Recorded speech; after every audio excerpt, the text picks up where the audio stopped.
Hello, welcome to another episode of Mush-achusetts. I'm your host, Bob Tremblay, and today we're going mushing with the dog scooter. All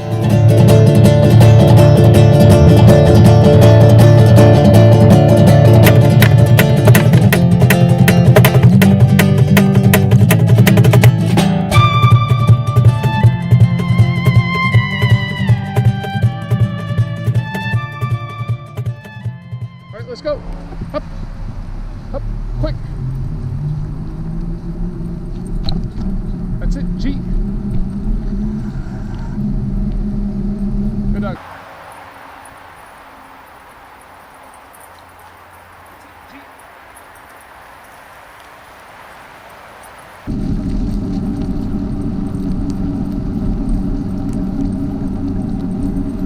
Easy. Easy.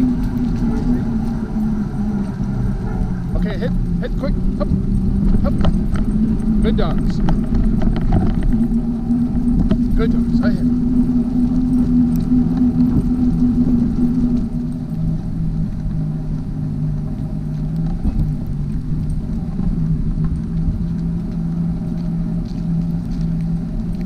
Now ahead.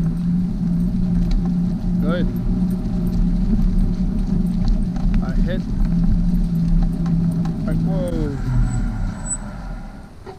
You'll see that when the dogs stop, they get some really bad tangles.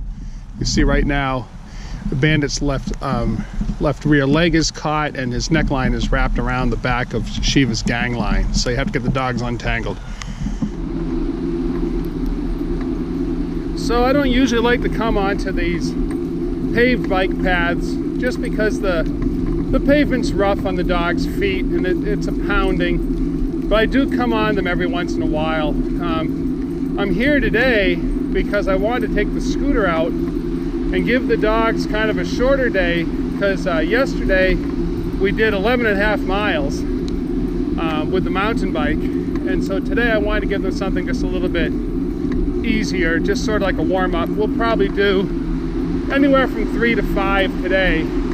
And with the rain, I figured that I wouldn't run into many joggers or dog walkers or other bikers out here, so that's why I'm here today. And we did run into that one couple walking a dog, but so far we've had the trail to ourselves.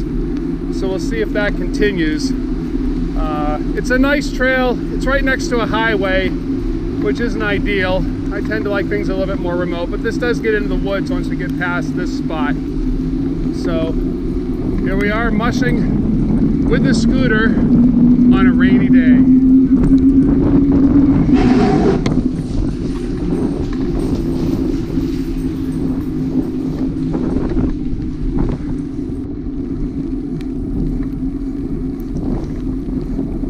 Well, I had to stop and put my Gore-Tex on. You'll see that in a bit. Anyway, it's not raining too hard, but it's a cold rain. It's in the 40s. Dogs are a little slow today just because I think they had such a big day yesterday, but this is really what I expected. But great example of how when you're a musher, your definition of what's a good day to be out changes. This is not the kind of day that it's not sunny, it's not beautiful, it's not 60s. It's a cool, wet, late October day, but the dogs don't care, so we're out. So right now we are approaching the exact spot where 4 months ago, so right now it's October, in June we were in this same spot, just about to cross the Winchendon and Gardner line, and this is where we saw the bear. So if you check out my earlier video, you can see we were in this exact same spot, and a black bear, crossed the trail on this straightaway right down ahead of us. So this is exactly where we were 4 months ago in that video. I'll post a clip of it here. Right now the bear is probably getting ready to hibernate.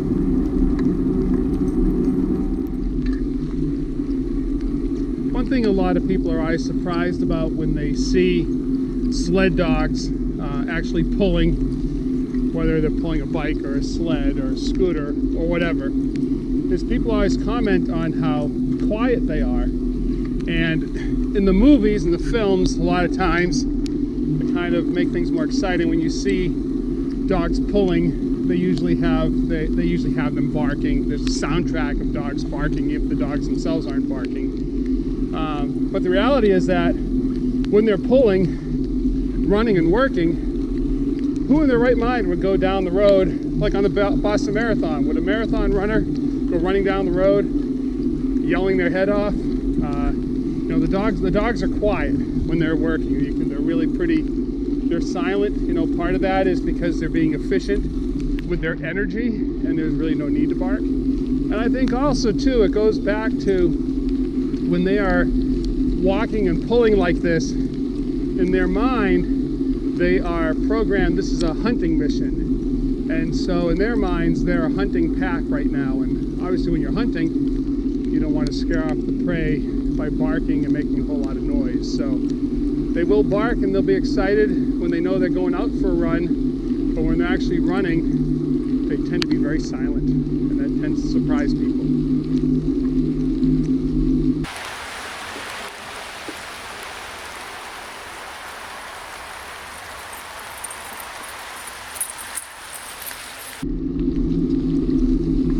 One of the things I like to do when I'm planning to take the dogs out, especially if I'm doing an out and back, and when I say an out and back, I mean where we start at one point, we go out, and then we return to the same point on the same route. And so when I do an out and back, I usually try to plan it if I can, so that when they start, most of the climbing and the uphills are on the way out, and so on the way back, it's more of a downhill grade when they're a little bit more tired and kind of finish up. And that's exactly what we have here today.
On your left. On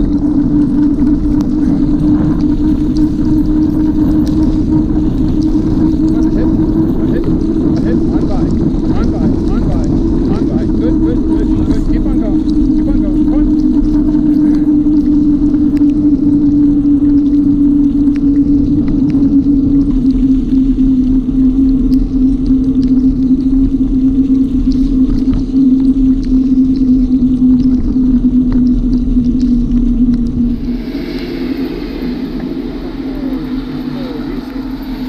Good, ahead. That's it, good. Good dogs. Whoa. So thank you for joining us for a wetter than usual episode of Mush-achusetts. This is Bob Tremblay. Until the next time, look for me on the trail.